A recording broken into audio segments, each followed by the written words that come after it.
బలికి నలిగిన హృదయంతో నేను స్తుతించాలని, నేను సేవించాలని, నేను ఆరాధించాలని, నేను కొనియాడాలని, నేను గర్వపరచాలని, నేను మహిమపరచాలని ఇష్టపడతా ఉన్నారు కదా ప్రభువా. అటువంటి బిడ్డగా నేను ఉండాలి. నాకు సహాయం చేయవా. జనములు గడిచిపోతున్నప్పటికీ అయ్యా నేను ఎక్కడున్నా అక్కడే ఉండకుండా ప్రభువా, ఎదిగే స్థితి నాకు దయచేయవా ప్రభువా. అయ్యా ఇంకను నేను బలపడినట్లుగా, నేను ప్రభువా స్థిరమైన భక్తి జీవితాన్ని కొనసాగేటట్లుగా నాకు సహాయం చేయవా. అయ్యా ఆ హృదయాన్ని కొరకు ప్రార్థించేవారుగా అయ్యా నమస్కారం చేయబట్టి ఆ హృదయాన్ని కొరకు పూర్తిగా సమర్పించుకోవడం కదా తండ్రి. ఎక్కువ ధన్యవాదాలు చెల్లించే కృపను దయచేయవా అయ్యా. తిరిగి కలిగిన మనసుతో సన్నిధిలోనే ఉన్నట్లుగా ప్రతి ఒక్క హృదయాన్ని మీరు తాకమని అడుగుతా ఉన్నాం తండ్రి. ఈ స్థలంలోని పరిశుద్ధ కృంగరించి మనం అడుగుతా ఉన్నాం తండ్రి. ప్రతి ఒక్కరిపై మీ వెలుగును కృంగరించి అడుగుతా ఉన్నాం తండ్రి. అయ్యా ప్రతి ఒక్కరిని తాకే దేవుడు అయ్యా, నువ్వు ఆదరించే దేవుడు అయ్యా, ఏ ఒక్కటి విడిచిపెట్టే దేవుడు కాదు కదా ప్రభువా. ఇక్కడ ప్రతి ఒక్కరిని మీరు తాకండి, మీరు తాకండి ప్రభువా. నీ మహిమను బిడ్డలు పొందుకున్నట్లుగా అయ్యా, నిన్ను చూడగలిగే కనుల బిడ్డలకు దయచేయనట్లుగా నీ ద్వారాలు తెరవమని అడుగుతా ఉన్నాం. అందరిలో చేర్చి దేవా నీ కృతజ్ఞతాస్తుతులు చెల్లిస్తున్నామయ్యా. మా శోధనలో, మా వ్యాధులు, మా కష్టంలో, మా చింతలో మమ్మల్ని ఎంతగానో ఆదరించిన దేవా, మమ్మల్ని జ్ఞాపకం చేసుకోవాలి, మమ్మల్ని క్షమించిన ప్రభువా. అయ్యా నీ బిడ్డగా మమ్మల్ని చేర్చుకున్న దేవుడు, నిరంతరంతో మమ్మల్ని కడిగిన దేవుడు, మా కొరకు మరణించిన దేవుడు అయ్యా. ఏమిచ్చి తినడం మేము చేసినాము తండ్రి. నీ గాయాలు ఉంటున్నామేమో పరిశీలన చేసుకోవాలని సహాయం చేయవా ప్రభువా.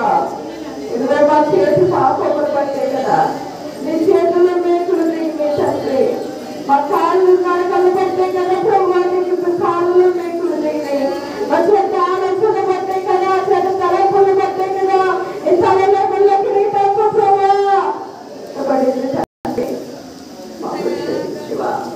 అయ్యా ఇదిగో వీపు పైన నాగశాల పెద్దపడిన వీపులు దేవుడు నీ కొరకే కదా.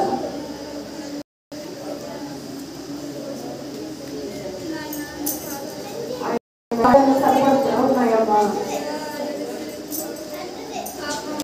సిలువను మోయలేకపోతున్నా, ఆ భారమైన సిలువను చూస్తా ఉన్నావా. ఆ పాప భారము నాదే కదా, నా పాప భారమే కదా ప్రభువును మోయలేకపోతా ఉన్నావు. అయ్యా కొండలో పైకరగని ఎండలో అయ్యా ఏ పాపదారులైన నన్ను వింతగా ఆదరిస్తున్న దేవా. అయ్యా నీ రోజుల్లో రాష్ట్రంలో చేపడతా ఉన్నప్పుడు నన్ను పరిశుద్ధపరచు వాక్యమా. అయ్యా నన్ను పరిశుద్ధపరచండి, నన్ను పిలిచారు కాలు వెలుగులు ప్రభా, నన్ను పవిత్రపరచుండు తండ్రి. ఇష్టపుతో నన్ను కలిగయ్యా, నన్ను పవిత్రపరచయ్యా, నన్ను పరిశుద్ధపరచయ్యా. చెప్పగలుగుతున్నా మా దేవునితో.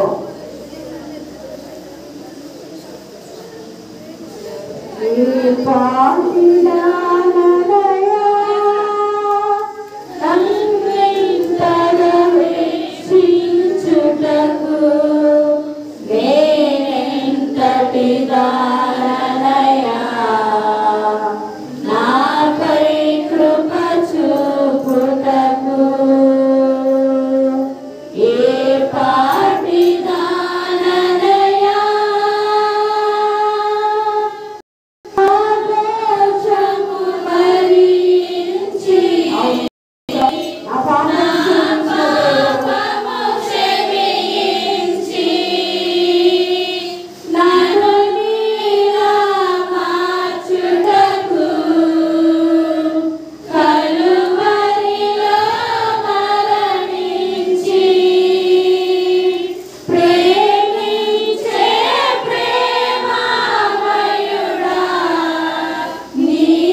ఈ మాట పడితే అయ్యా నేను పాడుతానయ్యా, ఇంటి పొడవు వంటి తానయ్యా, గట్టి పువ్వు వంటి తానయ్యా, కనుమని అంతనే మాయైపోయాయి బ్రతికయ్యా మరి ఏ పాడుతానైతే ప్రేమిస్తావు నా కొడుకు వెంటనే సృష్టించడానికి నా కొడుకు ప్రాణం పెట్టడానికి నన్ను ఎంతగానో ప్రేమించడానికి నేను పాడుతానయ్యా.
జీవాధిపతి సర్వాధికారి